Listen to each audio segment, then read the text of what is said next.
선생님, 율법 중에서 어느 계명이 크니까?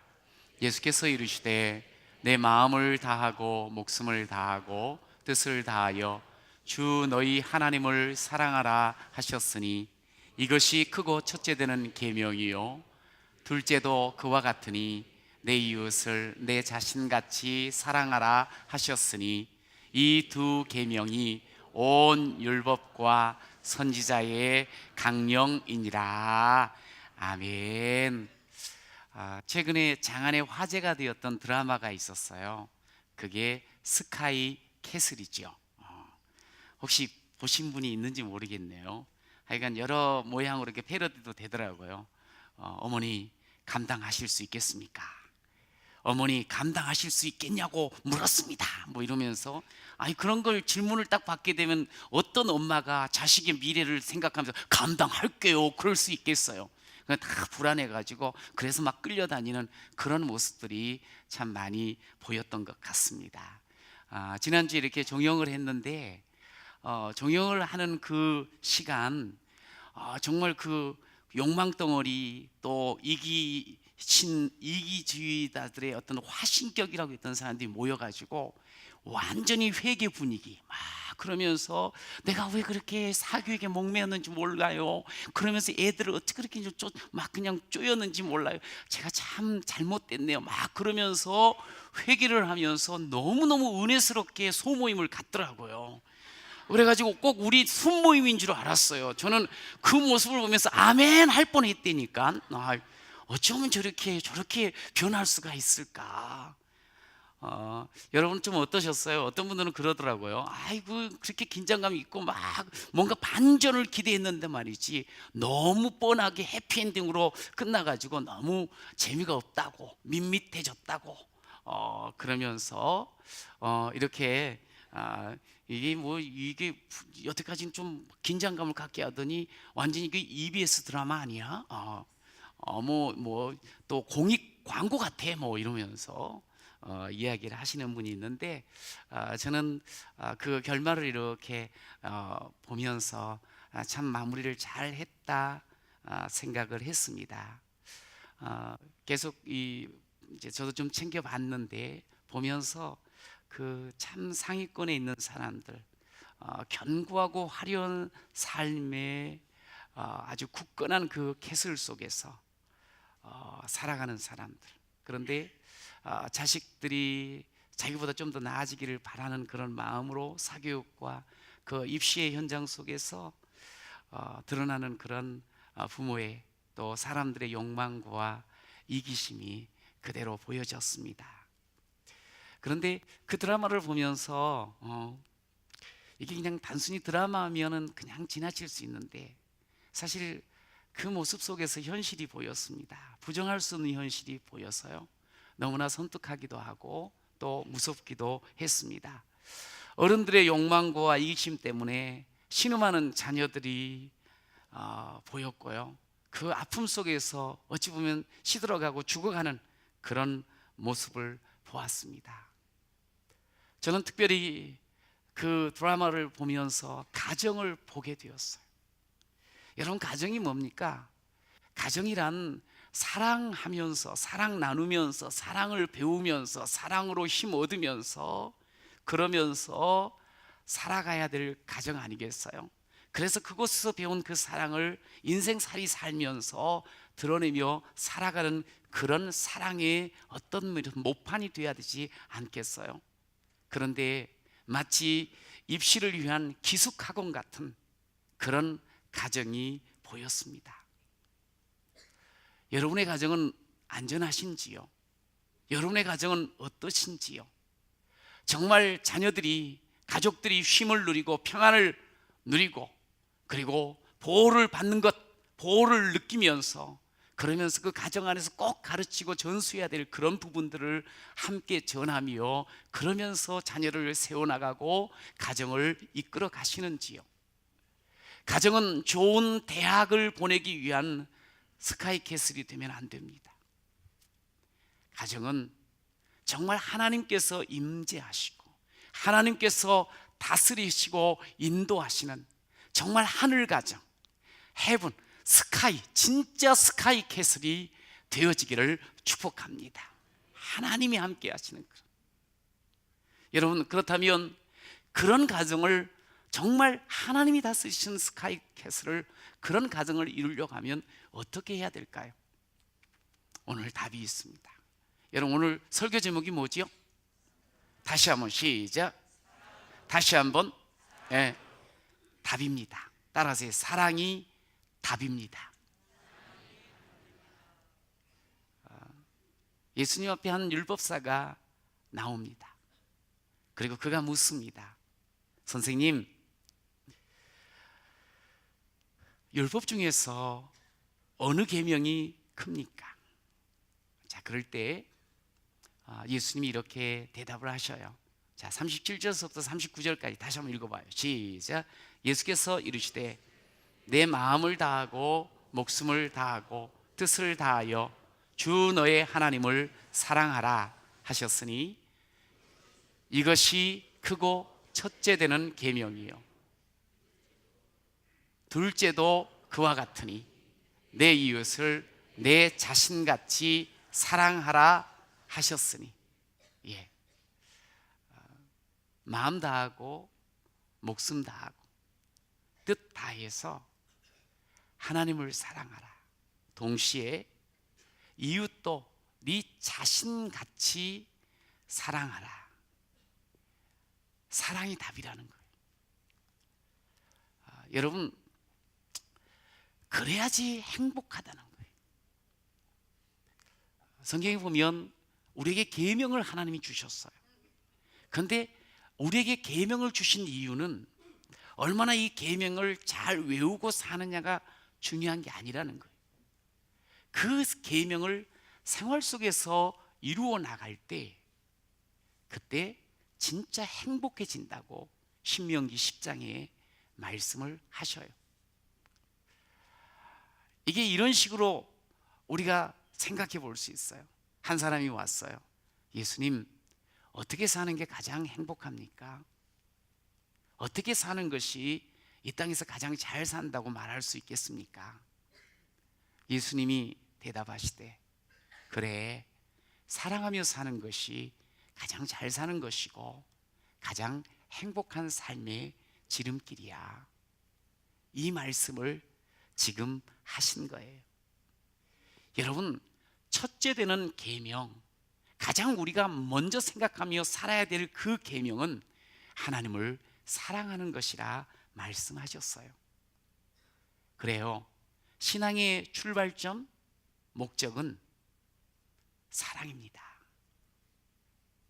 하나님을 향한 믿음은 하나님을 향한 사랑으로 나타나야 하는 겁니다.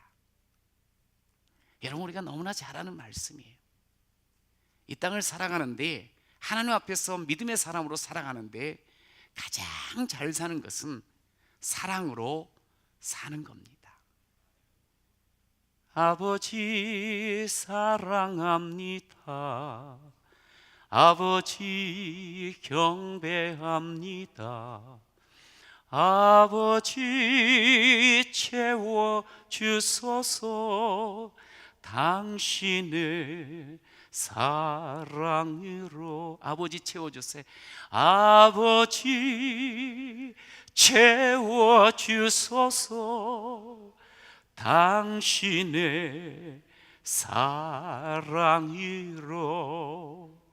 그래요, 이렇게 우리가 찬양 드리는 것처럼 우리가 정말 사랑으로 체험받고 사랑으로 살아가야 되는 거예요.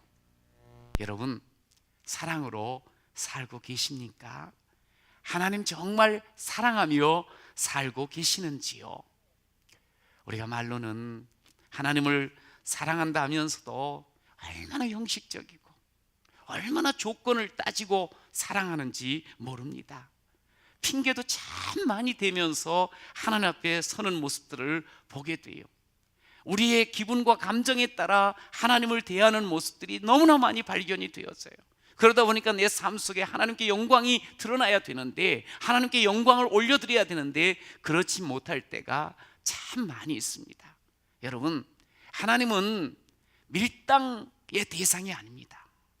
우리가 사랑하는 그 사람들 보면 서로 밀당하잖아요.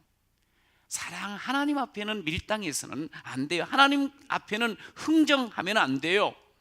하나님 사랑하는데 사랑했다 안 했다 그러면 안 됩니다. 하나님은 내 기분대로 내 감정대로 사랑해야 하는 그런 분이 아니세요. 여러분, 신앙생활을 이렇게 하는 모습 보면 어떤 경우 냄비 신앙이 있어요. 냄비 신앙 알아요? 바르르 끓다가 금방 식어버리는 건 말이잖아요. 내가 뭔가 될 것 같으면 그때는 온 몸을 불사를 것 같이 하다가도 이내 그냥 싸늘한 그런 냉랭함이 흐를 때가 우리 가운데 얼마나 많은지 몰라요. 여러분, 하나님을 사랑하는 데는 조건부 내걸면 안 돼요. 하나님 내게 아이를 취직시켜 주시고 붙어주시면, 잘 되게 하시면, 건강케 하시면, 응답 주시면, 근데 아니면 하나님 안 계신 것 같네, 하나님 못 믿겠어요, 그러면 안 되는 거예요. 이런 조건신앙, 이런 냄비신앙의 근본을 들여다보면 하나님을 사랑함이 없는 거예요. 사랑하지 않아요. 세상만 사랑하는 거예요. 여러분, 그것은 신앙이 아니에요. 여러분, 세상 모든 만물 우리가 참 좋아합니다. 따라갑니다. 그런데 만물은 주로 말미암고 주로 주께로부터 나오고 주로 말미암고 주께로 돌아간다고 말씀했어요. 사실은 이 모든 것들을 통해서 하나님께 영광을 돌려야 되는 거예요. 그런데 우리는 너무나 만물을 사랑하는 거예요. 세상 것들을 사랑해요. 그 세상 것 만물의 주인 되시고 만물의 주관자 되시는 주님을 사랑하는 그런 저와 여러분이 되시기를 간절히 축원합니다. 예수 믿는 신앙인들, 성도는요, 만물의 주 되신 이를 사랑하며 사는 사람이 돼야 되는 거예요. 여러분, 하나님 사랑하셔야 돼요. 그러면서 둘째도 그와 같으니 내 이웃을 네 자신처럼, 네 몸처럼 사랑하라. 사랑하라. 예수님은 이 질문에 대해서 성경을 인용을 하셨어요. 이 두 번째, 내 몸을, 이웃을 네 몸처럼 사랑하라, 이 말은 레위기서 19장에 나오는 말씀인데요, 원수를 갚지 말며 동포를 원망하지 말며 내 이웃 사랑하기를 네 자신과 같이 사랑하라, 나는 여호와니라. 이 말씀을 인용하시면서 이렇게 너 이웃 사랑해야 돼. 이웃이 누굴까요? 이웃이 누군가요? 여러분, 이웃은 우리와 함께 먹고 마시는 가족이, 이웃은 우리 함께 예배하며 함께 하나님을 찬양하는 우리 교회의 귀한 식구들이, 이웃은 종교는 다르지만 이 땅에 같이 발을 디디고 살아가는 이 대한민국 모든 우리 국민들이 이웃이 되는 거예요. 하나님을 사랑하는 사람은 마땅히 이웃을 사랑해야 됩니다. 누가 이웃이라고요? 오늘 우리 옆에 있는 분들이 이웃이래요. 한 가족이면서. 그런데 이웃을 네 몸처럼 사랑해라, 그렇게 말씀해서 한번 우리 연습 좀 해야 되겠어요. 옆에 분 보면서 내 몸처럼 사랑하겠습니다. 시작. 내 몸처럼 사랑하겠습니다. 우리가 가장 사랑하는 건 역시 지 몸이야. 그런데 이 몸처럼 사랑하겠다고. 오늘 고백한 여러분들을 이거 잊어먹으면 안 됩니다. 계속 기억하시며 사시기를 축복합니다. 그런데 이제 우리가 그 이웃과 함께 하잖아요. 가족들 이렇게 옆에 있는. 그런데 이웃을 위해서 정말 사랑으로 살아가야 되는데 그러지는 못하고 자신의 이익을 위해서 짓밟는 그런 모습들이 참 많이 보입니다. 자신에게 상처와 아픔을 줬어요. 원수 삼아 버리는 거예요. 나 다시는 너 안 본다. 여러분, 원수 삼으면 안 돼요. 원수 갚는 일 우리가 할 일이 아니에요. 그냥 우리는 사랑하며 살아야 될 줄로 믿습니다. 우리가 함께 하면서 우리가 사랑해야 될 대상은 우리가 함께하는 사람이에요. 어거스틴은 이런 이야기를 했어요. 사람이 사랑하는데 네 가지 사랑이 있다고. 어떤 사랑인고 하니 네보다 위에 있는 분을 사랑, 그리고 네 자신을 사랑, 그리고 네 옆에 있는 사람을 사랑, 그리고 네 아래에 있는 사람을 사랑. 이게 사랑이 네 가지라는 거예요. 여러분은 어떤 사랑이 자신 있고 어떤 사랑이 좀 약합니까? 아마 우리 모두는 한결같이 자신 있는 사랑이 있어요. 지 자신 사랑하는 거. 나머지는 좀 약함이 있어가지고 나 왜 그럴까 왜 그럴까 하는 그런 마음이 많을 거예요. 지난 주간에 제게 좀 큰 일이 있었어요.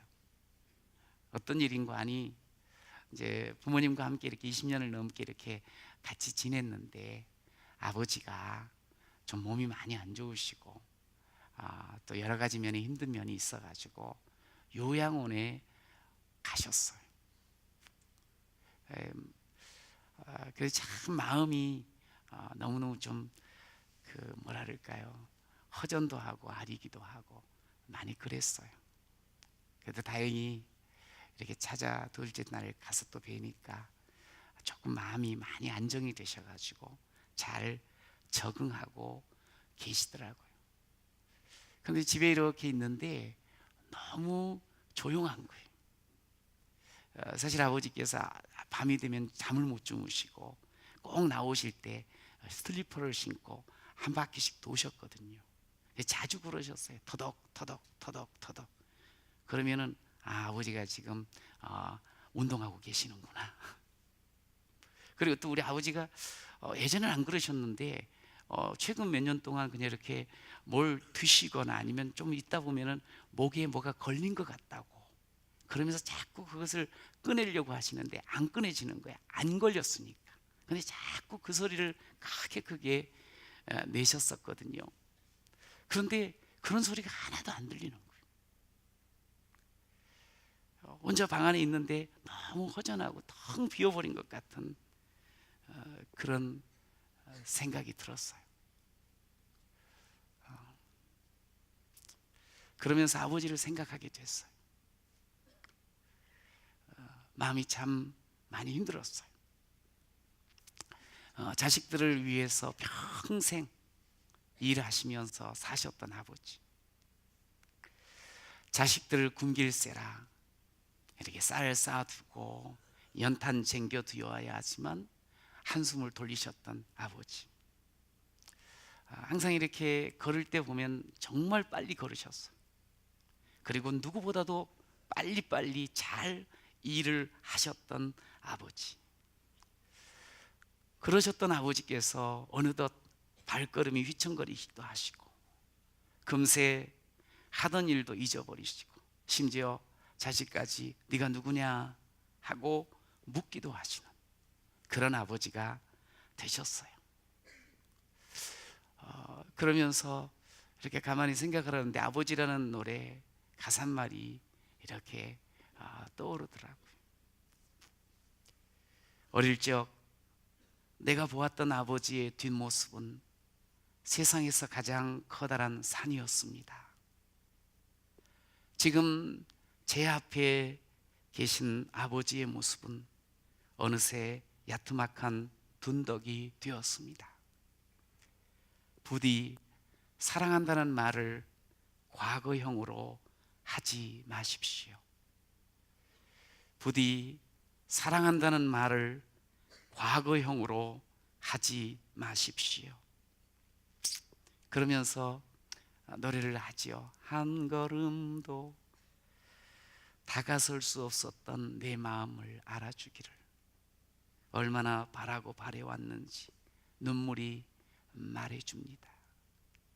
점점 멀어져 가버린 쓸쓸했던 뒷모습에 내 가슴이 다시 아파옵니다. 서로 사랑을 하고 서로 미워도 하고 누구보다 아껴주던 그대가 보고 싶습니다.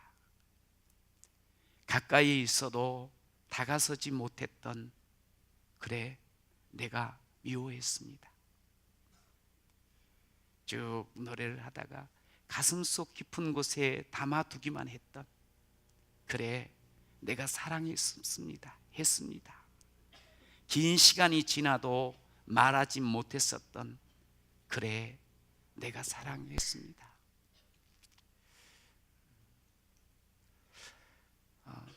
우리가 시간이 참 빠르더라고요. 살아가는 삶은. 내게 허락하신 이 시간 속에서 내게 붙여주신 귀한 가족들이 있어요. 그 가족, 또 이웃 더욱 사랑하며 살아야지 하는 그런 마음을 가졌습니다. 내 힘만으로는 사랑할 수 없음을 알고 사랑할 수 있도록 주여 힘을 주세요. 사랑하는 여러분, 절대로 잊어서는 안 되는 것은 하나님께서 우리에게 가르쳐 주신 가장 커다란 이 계명입니다. 하나님 사랑하고 가족, 이웃을 사랑하는 것입니다. 이것이 우리 인생의 핵심 가치가 되어야 합니다. 시간이 기다려주지 않습니다. 사랑할 기회를 놓치지 마십시오. 사랑하며 살아야 할 인생의 목적을 분명하게 하는 사람만이 후회 없는 인생 되어질 뿐만 아니라 진짜 행복한 인생이 되어질 줄로 믿습니다. 사랑이 답입니다. 그렇다면 두 번째로 따라하세요. 어떻게 사랑할까요? 다시 한번 시작. 진하게 사랑하면 되지 뭐. 37절에 예수님 말씀하신 걸 다시 읽어보면 네 마음을 다하고 목숨을 다하고 뜻을 다하여, 마가복음에서는 힘을 다하여까지도 같이 나와 있어요. 이 말씀도 역시 신명기 6장의 말씀을 인용하시면서 우리에게 다시 확인시켜 주시는 말씀이에요. 신명기 6장에 보면 들으라 이스라엘아 들으라, 우리 하나님 여호와는 오직 유일한 하나님 여호와 있으니 너는 마음을 다하고 뜻을 다하고 힘을 다하여 내 하나님 여호와를 사랑하라. 사랑하는 내 아들 딸들아 들어야 된단다. 들어라, 듣고 살아야 된단다. 그러면서 하시는 말씀, 다하고 다하고 다하고 다하여. 상당히 중요한 말이에요. 그러니까 반복이 됐겠지요. 하나님을 사랑하고 이웃을 사랑하는 데 있어서는 적당히 한 50% 내가 이 정도밖에 사랑 안 돼, 여기서 멈추면 안 된다는 거예요. 열심히 90% 사랑했어요, 됐어요? 아니라는 거예요. 100% 사랑하는 자가 되어야 된다고 말씀을 하세요. 그럼 100%는 어떤 식으로 사랑하는 겁니까? 나는 자신이 없네요. 여러분, 자신이 없다, 그래서 포기하지 마시길 바랍니다. 이렇게 하면 됩니다. 마음 다하여 하면 됩니다. 여러분, 마음 다한다는 말은 형식적이거나 맞지 못해서 하는 것 말고 말입니다. 우리가 마음을 다해서 우리가 가족을 대합니다. 중심을 보시는 그 하나님 앞에 선 것처럼 마음 다해서 억지로 하지 마시고 대충 하지 마시고 형식적으로 하지 마시고 정말 한마디 말을 하더라도 작은 것 하나를 나누더라도 마음을 실어서 함께하는 그 사랑이 진짜 100%의 사랑인 줄로 믿습니다. 여러분, 그러면서 목숨 다한다는 것은 죽을 각오라는 게 이게 쉽지는 않습니다만, 그러나 정말 사랑하는 사람은 그렇게 내 모든 것, 여기 힘을 다하여 뜻을 다하여, 여기 뜻을 다한다는 말은 맹목적이지 않아요. 제대로 알고 사랑하라는 거예요. 그리고 힘 다한다는 말은 하나님 우리에게 주신 것들이 있거든요. 건강도 있고 재산도 있고, 그것들을 정말 잘 동원해서 그렇게 사랑하라, 이런 자세가 우리에게 있어야 되는 거예요. 그냥 억지로 에휴 형제니까, 또 오늘은 설날이니까 안 보면 안 되니까,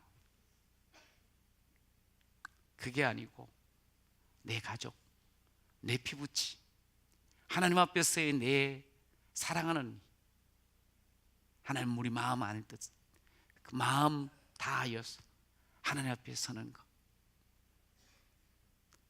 여러분, 이런 자세로 우리가 사랑해야 된다 그래요. 이런 자세로 어떻게 사랑하는가? 끝까지 사랑해야 돼. 자, 따라서 끝까지 사랑하겠습니다.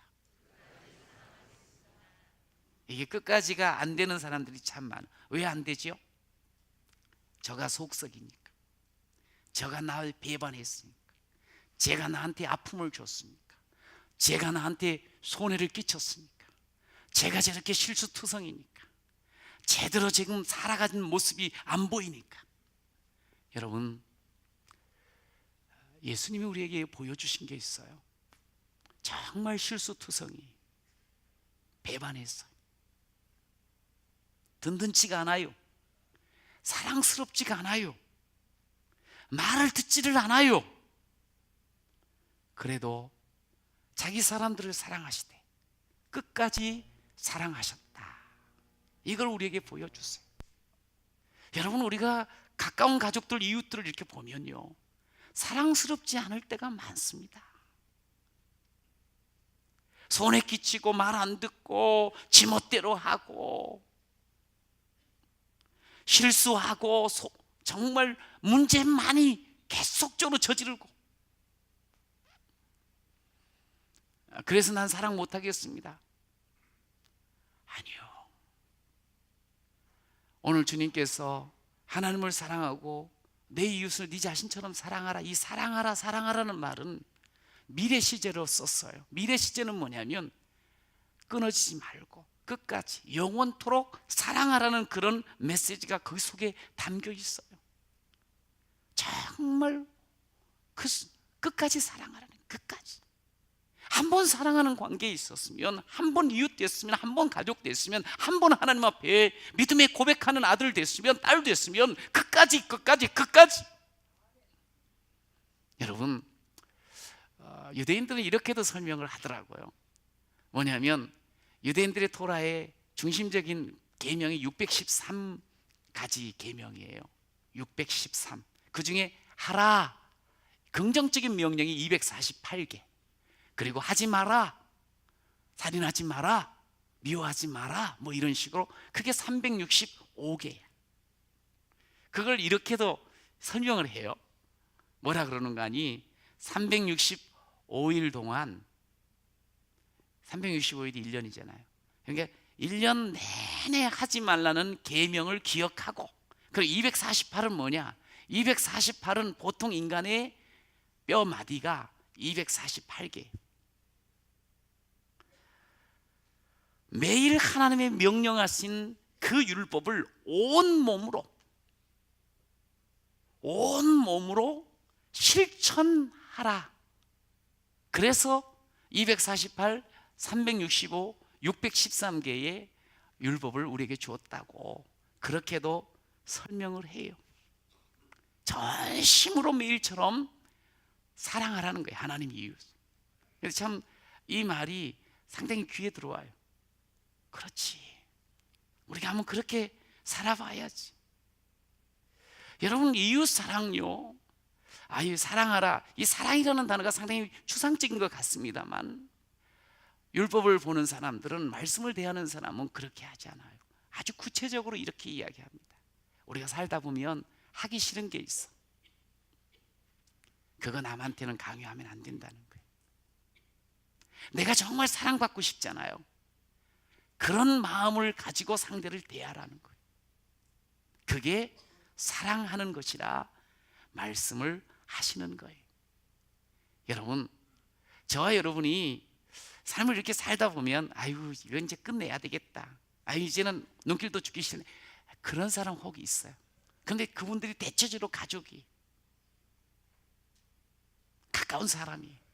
오늘 주님은 아니란다. 네가 이 땅에서 진짜로 행복하게 살려면 사랑해야 돼. 끝까지 사랑해야 돼. 자, 따라서 끝까지 사랑하겠습니다.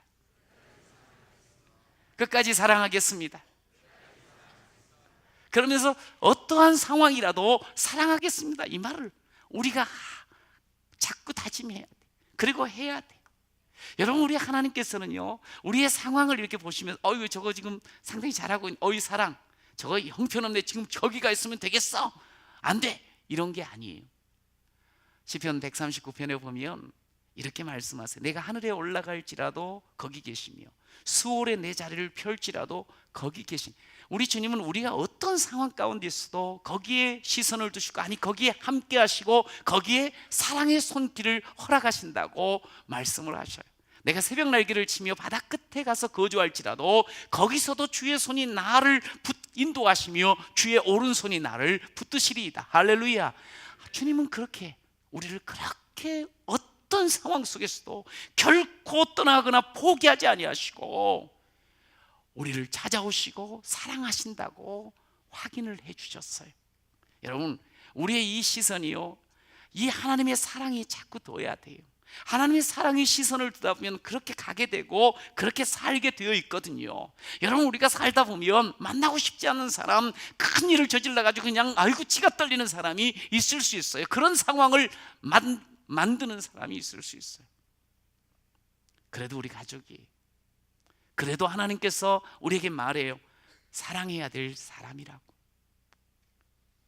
여러분, 어떤 상황 가운데 있어도 다시 한번 주님의 이 말씀으로 힘을 얻으시고요, 또다시 주님을 바라보는 그 사랑의 시선으로 그를 바라보는 여러분이 되시기를 간절히 축원합니다. 여러분, 그래서 좀 더 구체적으로 함께 하시길 바래요. 따라서 함께 하라. 함께 하십시오. 아이 나 싫어, 그냥 좀 빨리 갔다가 엄마만 보고 와버려야지, 그러지 마시오. 좀 함께 하세요. 함께 우는 자들과 함께 울고 웃는 자들과 함께 우는, 이게 예수 사랑을 가지고 살아가는 우리의 삶의 모습이 돼야, 실제가 돼야 되는 거예요. 함께 하는 거예요. 그리고 이렇게 사랑하는 이웃들을 가족들이 함께 하다 보면 별것 아닌 것 같고 꼭 다툼이 있어. 그 다툼은 대체적으로 보면 내가 잘났다는 거야, 내가 더 많이 안다는 거야, 내가 더 잘 살았다는 거야. 그러면서 너는 그러면 되겠냐? 그런데 우리는 그러지 말고 저 주기를 축복합니다. 저 주세요. 옛날 일 이렇게 생각하면서 아이고야 그때 내가 왜 그랬을까, 너무 미안하다, 그냥 미안하다 그러고 저 주세요. 아이고 내가 작년에도 그랬는데 그때도 또 아직 그냥 성숙하지 못해가 내가 예수를 믿으면서도 이게 아직도 모자라, 하여간 자기를 디스하면서 상대를 높여주세요. 그러면 여러분들 그 속에 그 아름다운 행복이 만들어질 줄로 믿습니다. 성도가 왜 그래? 그리스도인들이 그러면 되겠어? 왜 그래? 그런 말 안 들어야 돼. 좀 이렇게 받아주세요. 그냥 덮어주세요. 져주세요. 한번 따라해 봅시다. 이번에는 져주겠습니다. 정말이에요. 나는 져주는 게 내 인생에는 사전에 없어, 막 그러지 말고 가까운 사람한테 져주세요. 그러면서 우리의 사랑은 먼저 해야 됩니다. 따라해요. 먼저 하겠습니다. 내가 하는 거 봐서 그게 아니야. 먼저. 하나님께서 우리한테 사랑을 하실 때 니들 하는 거 봐가지고 그러질 않으셨어. 요한일서 4장에 보면 그렇게 말씀하시지요. 우리가 사랑함은 그가 먼저 우리를 사랑하셨기 때문에. 그냥 우리 하나님은 그냥 우리를 사랑하신 거예요. 먼저 사랑하신 거예요. 이 마중물 사랑으로 인해서 우리에게 행복의 길을 활짝 열어주셨어요.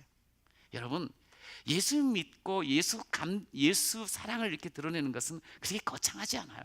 그냥 먼저 내가 사랑의 마음을 가지고 하는 거예요. 그럼 그것이 마중물이 되어서 그 가정 안에 사랑의 길이 열리고 물고가 튀게 돼 있어요. 여러분, 이번에 먼저 손도 내밀고 먼저 그냥 정말 섬김도 하면서 사랑한다고 말하면서 먼저 하시면 아마 집안 분위기가 훈훈해질 줄로 믿습니다. 우리의 신앙생활의 핵심은 사랑이에요. 사랑. 하나님에 대한 사랑, 이웃에 대한 사랑. 이것은 떨어져야 떨어질 수가 없는 딱 붙어 있는 거예요. 하나님 사랑하는 사람은 이웃 사랑하게 돼 있어요. 가족 사랑하게 돼 있어요. 하나님 사랑하지도 않고 사람만 사랑하는 거, 이거 제대로 된 사랑 아니에요. 인본주의적이, 너무 인간적일 수밖에 없어. 그리고 하나님 사랑한다고 하면서 아주 막 종교적이고 형식적인 것, 거기에 매여 있으면 율법주의자가 돼요. 이런 건 제대로 사랑 아니에요. 여러분, 우리는 하나님의 은혜를 입은 사람이에요. 또 하나님의 은혜를 또 구하면서 하나님께서 부탁하신 사랑을 이루어가는 그런 행복한 하나님의 사람 되시기를 축복합니다. 이제 설날이 시작이 되었지요. 사랑을 보여주고 사랑을 드러낼 아주 좋은 기회입니다. 여러분, 기회 잡았습니다. 할렐루야. 아이고 머리가 띵이야 이러지 마시고 기회 잡았다고 생각하시고 하세요. 어떤 기회를 잡았는지 여러분들한테 말씀드리고 싶어요. 여러분들 이 명절에 여러분들은 이제 선교사로 우리의 가문에 파송되어지는 사람입니다. 할렐루야. 여러분, 나의 선교지 1호는, 첫 선교지는 가정이에요. 가정. 여러분, 근데 가정이 선교지라고 생각하면서 이제 우리가 선교지를 가는 거예요. 근데 보통 제가 가만히 보니까 모든 선교사님들은 선교지를 딱 정해놨잖아요. 가장 먼저 훈련하는 게 있어요. 뭐부터 훈련할까요? 이 못 만드는 거 아니에요. 말부터 훈련해. 아유, 태국에 가려면 태국 말부터 해야 돼. 버마에 가려면 버마 말부터 해야 돼. 말, 언어 훈련부터 하기를 시작해요. 그런데 우리가 선교지를 갈 때 우리도 역시 언어 훈련을 좀 해야 돼. 어떤 언어 훈련을 해야 되는 거 아니? 아주 어렵습니다. 잘 한번 들어보세요. 어마어마하게 어려워. 이렇게 하면 돼. 사랑합니다. 고맙습니다. 미안합니다. 존경합니다. 와우, 멋집니다. 대단하네.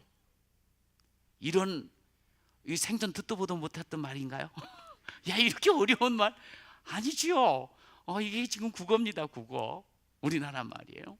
근데 이거를 나는 이런 말 별로 안 해봤는데 이 훈련을 해야 돼. 아멘. 우리는 잘하고 있어요. 한번 따라해 보세요. 사랑합니다. 고맙습니다. 미안합니다. 존경합니다. 와, 멋집니다. 대단해. 이제 우리 그 조카들이랑 또 누굴 만나면 와우, 야, 너는 어떻게 입술 때 그걸 바르고 왔냐? 그러지 마셔. 어차피 바르고 온 거 그냥 와, 너 독특, 아니 뛰어난다, 야, 딱 특별하다, 입술이 톡 튀어나왔다, 뭐 이제 그런 말은 너무 또 비꼬면 안 되고, 아유 이쁘다, 와, 야 멋지구나, 너 또 그러고 보니까 또 다르 보이고, 야 좀 그렇게 좋아 보이니? 그냥 해요. 우리가 그 훈련을 해야 돼. 훈련해서 이상한 말 하지 마세요. 고치려고 하지 마세요. 그 짧은 그 10분 보면서 어떻게 고치겠어? 안 고쳐져요. 그냥 축복해 주세요. 야, 너 개성이 정말 뛰어나구나. 대단하다. 한번 진짜로 마음 다해서, 진짜 사랑스러운 가족들 아닙니까? 그러면서 한번 꼭 좀 안아주실 수 있으면 안아도 주시고 등 두들겨 주시고. 여러분, 음식 준비도 하고 뭐 세뱃돈 준비하는 거 아주 중요해요. 형편껏 하고 정성껏 하세요. 우리가 더 중요한 게 있어. 마른 떡 한 조각을 가지고도 화목하는 것이 제육의 집에 가득하고도 다투는 것보다 낫다고 잠언 말씀하셨거든요. 여러분, 사랑하고 화목한, 이게 하나님의 뜻이에요. 그래야지만 우리가 행복을 맛볼 수가 있는 줄로 믿습니다. 여러분, 우리가 만나는 가족들, 이웃들 소중한 한 영혼으로 대하시기를 축복합니다. 나이 따지지 말고요, 사랑 있는 우리 성도가 먼저 섬기시기를 축복합니다. 불편하고 섭섭한 아픈 감정들 다 씻어내십시오. 씻어버리십시오. 그리고 여러분 주보 안에 예배 순서지 있거든요. 그거 가지고 가셔서 할 수 있으면 예배 드리십시오. 그러면서 기도 제목 듣고 함께 축복하며 미래를 함께 열어가는 우리 가족 되시기를 축원합니다. 그러면 그곳에 감사가 가득하고 그곳에 회복이 있을 줄로 믿습니다. 그러면요, 시편 16편에 나와 있는 말씀처럼 주께서 생명의 길을 내게 보이시리니 주의 앞에는 충만한 기쁨이 있고 주의 오른쪽에는 영원한 즐거움이 있나이다. 할렐루야.